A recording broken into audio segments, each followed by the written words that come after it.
আজকে কিন্তু খুন্তির টাচও করছি না, দেখো কি সুন্দর করে রুটিগুলো ফুলছে, একদম বলের মতন হয়ে যাচ্ছে, ফুলে ফুলে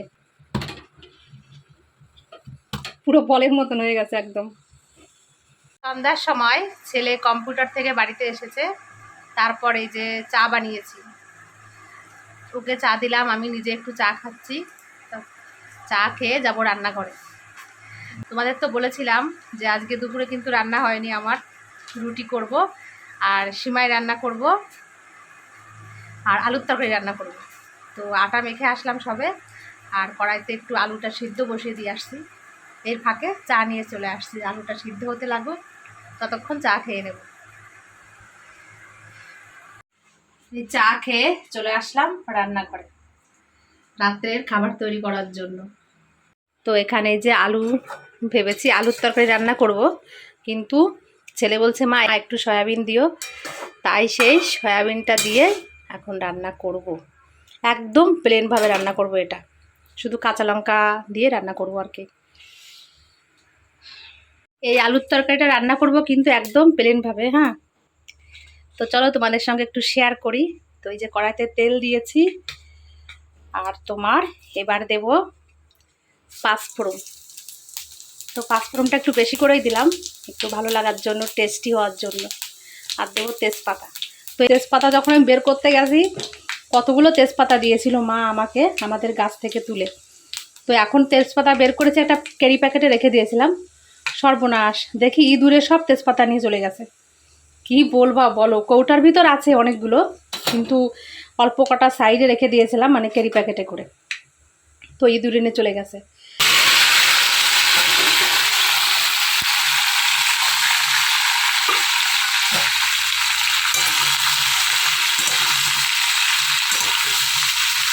ইঁদুররাও তো একটু ইঁদুরের বাসস্থান তৈরি করার জন্য তেজপাতা নিয়ে গেছে। ওদের একটু সংসার করতে ইচ্ছা করে, সংসার কান্না করতে ইচ্ছা করে, সবারই ভালো লাগে সংসার করতে, কিন্তু সবার ভাগ্যে তো আর সংসার হয় না, এটাই হলো দুঃখের বিষয়। আমরা সবাই আশা করি সংসার করার জন্য, ভালো থাকার জন্য, কিন্তু সবার ভাগ্যে সব সুখটা হয় না।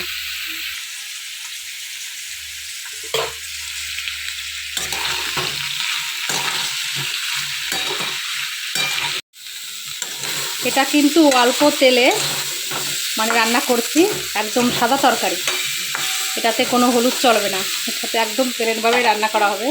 কিন্তু এই তরকারিটা খেতে কিন্তু সেই লাগে, খুব সুন্দর লাগে খেতে।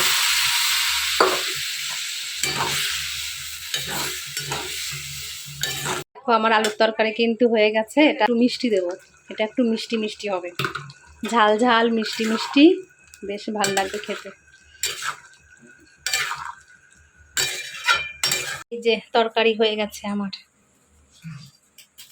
তো একটু ঝোল ঝোল রাখলাম, কেন ঠান্ডা হয়ে গেলে না জমে যাবে, ওই জন্য একটু ঝোল ঝোল রেখে দিয়েছি। আলুর তরকারিটা হয়ে গেছে, এখন রান্না করব সিমাই, সেমাই রান্না করব এখন। তো এই যে কড়াইতে একটু ঘি দিয়েছি, অবশ্যই এটা কিন্তু ভাজা সেমাই, দেখো। তো তবু একটু কি করব, মানে কড়াইতে একটু নাড়াচাড়া দেবো ঘি দিয়ে, যাই হোক, তারপর দুধ দিয়ে দেবো, তাহলে একটা গন্ধ বেরাবে, সুন্দর ঘিয়ের গন্ধ, ভাল লাগবে। ভাজা আছে যদিও, আর এখানে যে দুধ গরম করে রেখেছি।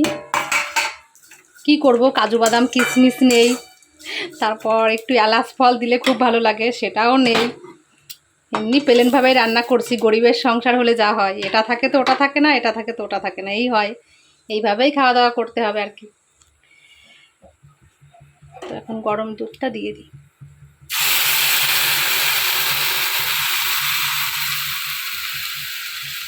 জল দেবো না, শুধু দুধ দিয়ে রান্না করব, অল্প সীমায় তো।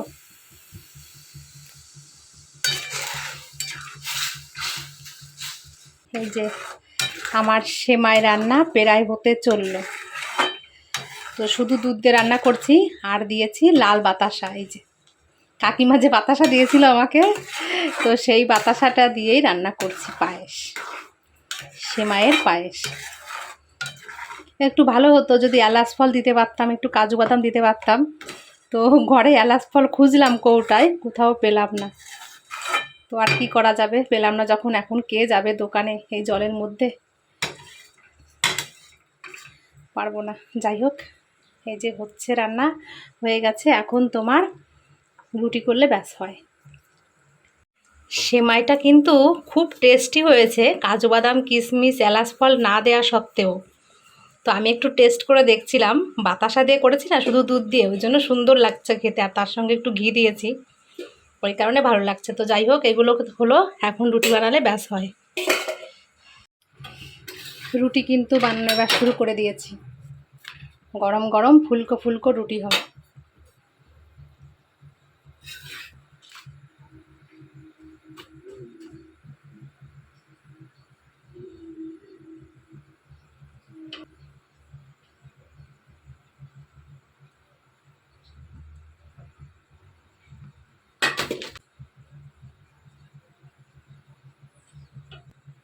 প্রত্যেকটা রুটি দেখো কি সুন্দর করে ফুলবে।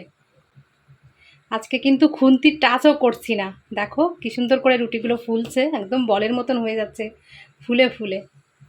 প্রত্যেকটা রুটি ফুলবে।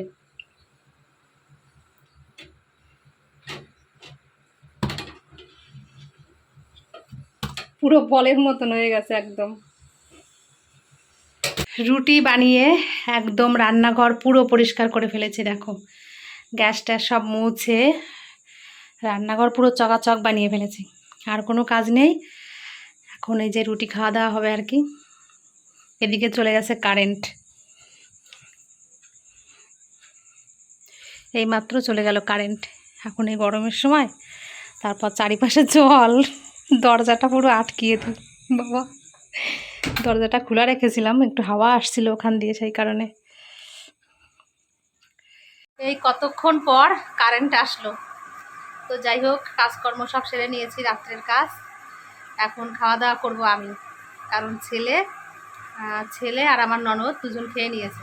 ননদকে বলেছিলাম খেতে এখানে, কারণ কাজ থেকে বাড়িতে এসেছে কষ্ট করে। তো আমি যেহেতু রুটি বানাচ্ছি, ননদ রাত্রে রুটি খায়, তো সেজন্যই বললাম যে কষ্ট করে বানাতে হবে না, এখান থেকে খেয়ে নিও। তাই ননদ আর ছেলে দুজন খেয়ে নিয়েছে আগে। আমার একটু কাজ করতে করতে দেরি হচ্ছিলো বলে আমি আর খেতে পারিনি। তো এখন আমি খাওয়া দাওয়া করলে হয়। গরম লেগে গেছে, আবার তার মাঝখানে কাজ করতে করতে কারেন্টটাও চলে গেল। একটু 5 মিনিট বসে তারপর খাওয়া দাওয়া করব।